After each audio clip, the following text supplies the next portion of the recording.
जय श्री कृष्णा। राधे राधे। आप सभी पर भगवान श्री लक्ष्मी नारायण की कृपा बनी रहे।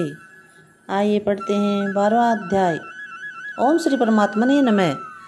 इस प्रकार भगवान के वचनों को सुनकर अर्जुन बोले, हे मनमोहन, जो अनन्य प्रेमी भक्त जन इस पूर्वोक्त प्रकार से निरंतर आपके भजन ध्यान में लगे हुए आप सगुण रूप परमेश्वर को अति श्रेष्ठ भाव से उपासते हैं और जो अविनाशी सच्चिदानंदन भाव निराकार को ही उपासते हैं, उन दोनों प्रकार के भक्तों में अति उत्तम योग वेता कौन है?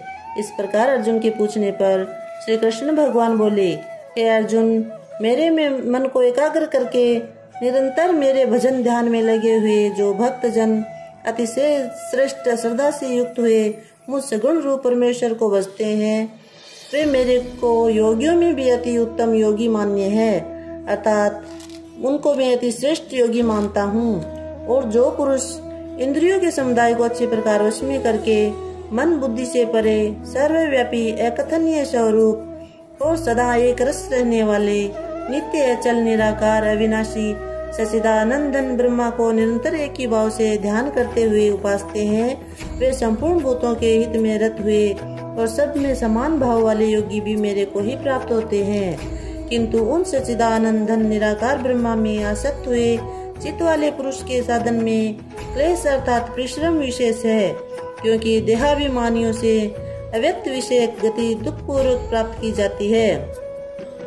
अर्थात जब तक शरीर में अभिमान रहता है तब तक शुद्ध सच्चिदानंदन निराकार ब्रह्मा में स्थिति होनी कठिन है। और जो मेरे परायण हुए भक्त जन संपूर्ण कर्मों को मेरे में अर्पण करके उस सगुण रूप परमेश्वर को ही तेल धारा के सदृश अनन्य ध्यान योग से निरंतर चिंतन करते हुए भजते हैं, हे अर्जुन, उन मेरे में चित्त को लगाने वाले प्रेमी भक्तों का मैं शीघ्र ही मृत्यु रूप संसार समुद्र से उद्धार करने वाला होता हूँ। इसलिए हे अर्जुन, तू मेरे में मन को लगा और मेरे में ही बुद्धि को लगा। इसके उपरांत तू मेरे में ही निवास करेगा, अर्थात मेरे को ही प्राप्त होगा। इसमें कुछ भी संशय नहीं है। यदि तू मन को मेरे में अचल स्थापन करके समर्थ नहीं है तो हे अर्जुन, अभ्यास रूप योग के द्वारा मेरे को प्राप्त होने के लिए इच्छा कर। यदि तू ऊपर कहे हुए अभ्यास में भी असमर्थ है तो केवल मेरे लिए कर्म करने ही परायण हो। इस प्रकार मेरे अर्थ कर्मों को करता हुआ भी मेरी प्राप्ति रूप सिद्धि को ही प्राप्त होगा।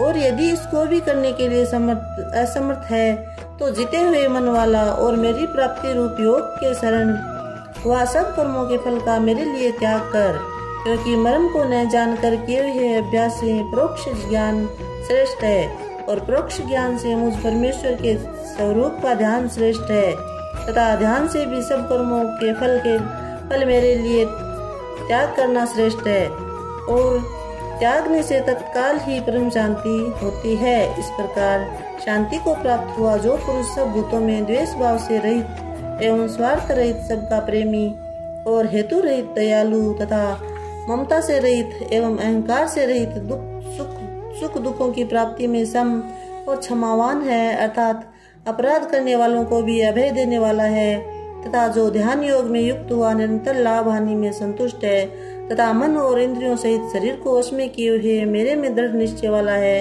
वह मेरे में अर्पण किए हुए मन बुद्धि वाला मेरा भक्त मेरे को प्रिय है, जिससे कोई भी जीव उद्वेग को प्राप्त नहीं होता है और जो स्वयं भी किसी जीव से उद्वेग को प्राप्त नहीं होता है, तथा जो हर्ष अमर्ष भय और उद्वेग आदि से रहित है, वह भक्त मेरे को प्रिय है। जो पुरुष आकांक्षा रहित तथा बाहर भीतर से शुद्ध और चतुर अर्थात जिस काम के लिए आया था उसको पूरा कर चुका है एवं पक्षपात से रहित और दुखों से छुटा हुआ है, वह सर्व आरंभों का त्यागी अर्थात मन वाणी और शरीर द्वारा बंधन से होने वाले संपूर्ण स्वाभाविक कर्मों में कर्तापन के अभिमान का त्यागी मेरा भक्त मेरे को प्रिय है।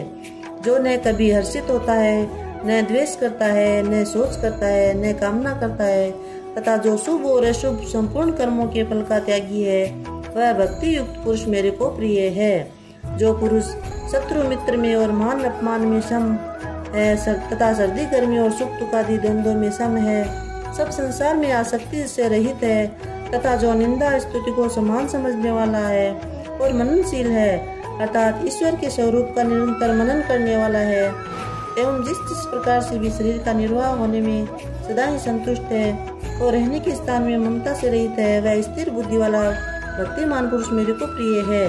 और जो मेरे परायण हुआ अर्थात मेरे को ही परम आश्रय और परम गति एवं सबका आत्म स्वरूप है और सबसे परे है, परम पूज्य समझकर विशुद्ध प्रेम से मेरी प्राप्ति के लिए तत्पर हुए श्रद्धा युक्त पुरुष इस ऊपर कहे हुए धर्ममय अमृत को निष्काम भाव से सेवन करते हैं, वे भक्त मेरे को अतिशय प्रिय है। बोले श्री कृष्ण भगवान की जय। जय श्री कृष्ण। राधे राधे।